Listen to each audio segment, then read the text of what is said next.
Okay, this is everything you need to know about To Kill a Mockingbird Chapter 1 to help with the comprehension to go along with the reading. Really recommend that you do read the book, and this will help.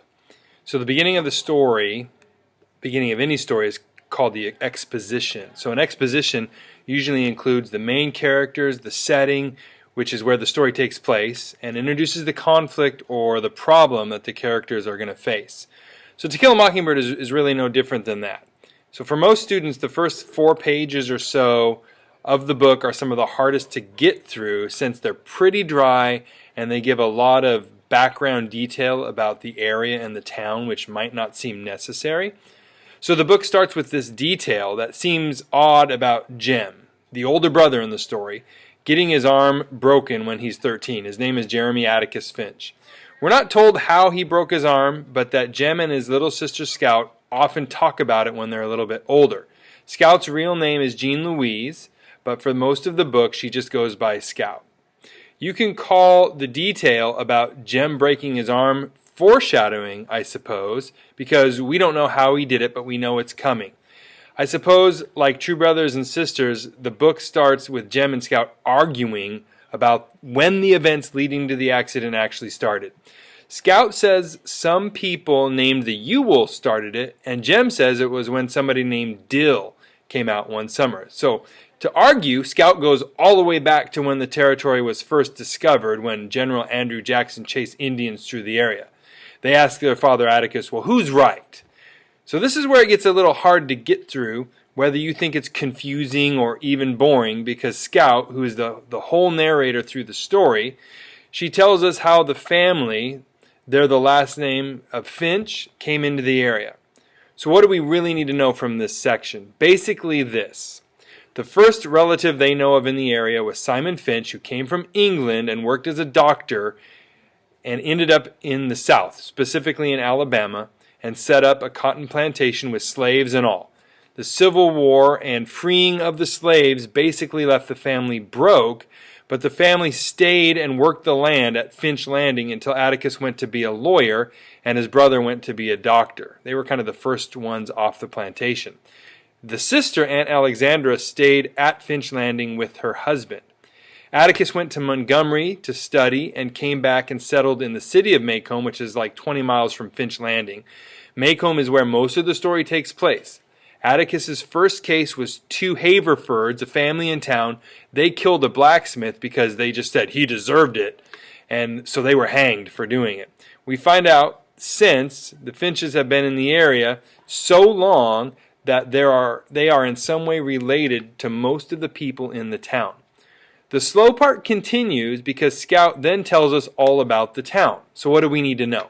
For one, it's a small, old, and kind of slow town. The pace is slow. We get a vague reference that this story is taking place during the Great Depression because Scout tells us Macomb had been told it had nothing to fear but fear itself. This is a reference to Franklin Roosevelt's speech when he was elected president in 1932. Finally, we get to a section that gives us a few more details about the Finch family. They live on the main housing street of the town. Their mother died when Scout was 2. She doesn't really remember her, but Jem still does.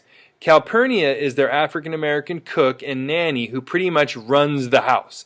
Remember, this is in the South during the 1930s with segregation and the Jim Crow laws that keep everything separate between Caucasian and African Americans. So the African Americans live outside of town. Calpurnia comes in to work for them.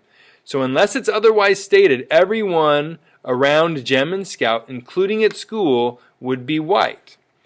The story really gets started when Scout is 6 and Jem is 9. The kids play up and down their street only to certain houses.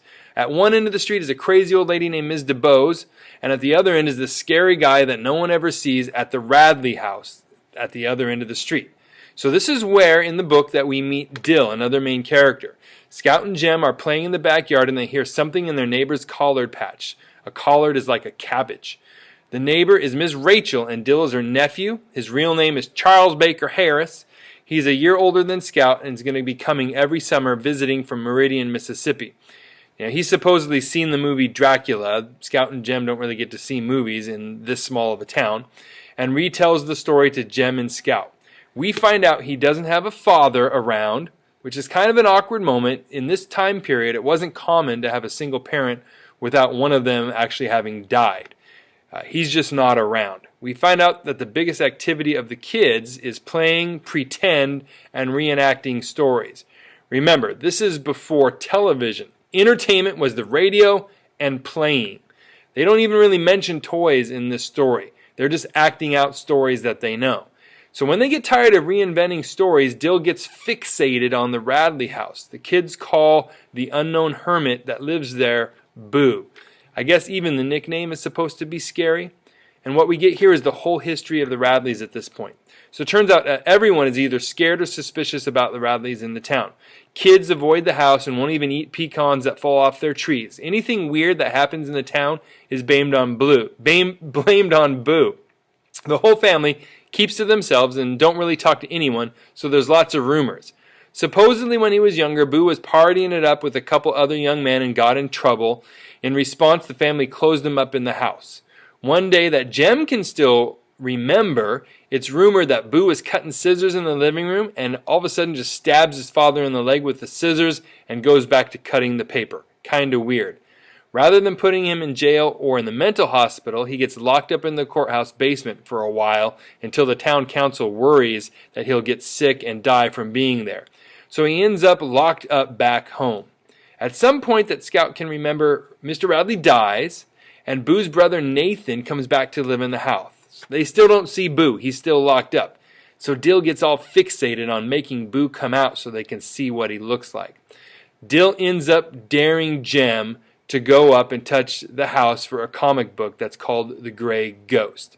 The comic means nothing now, but it does have some significance at the end of the book. We'll talk about that later. Because of the dare, Jem finally runs up and hits the side of the house, and they all run back to the Finch porch. When they look back, they see this tiny little flicker or movement in the shutter. So we know someone's inside. So what should we take from this chapter?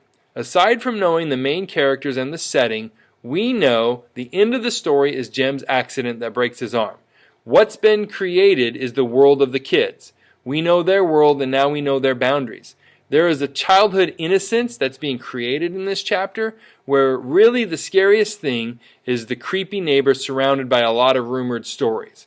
We know they have fear, but it's fear where they still feel safe because Jem is still willing to run up and touch the house. So he really doesn't think that there's going to be much consequence, right? That's something most people can relate to. We all had childhood friends that we tease and play around with and give them stupid dares. There were unknown fears and mysteries around us, but if we were lucky, we lived in this protected childhood bubble where we felt safe before the realities of the adult world at some point crashed in on us and we see the world as it really is. All right. I hope that helped. If you have any questions about Chapter 1 that weren't answered, just comment and I'll get back to you when I can.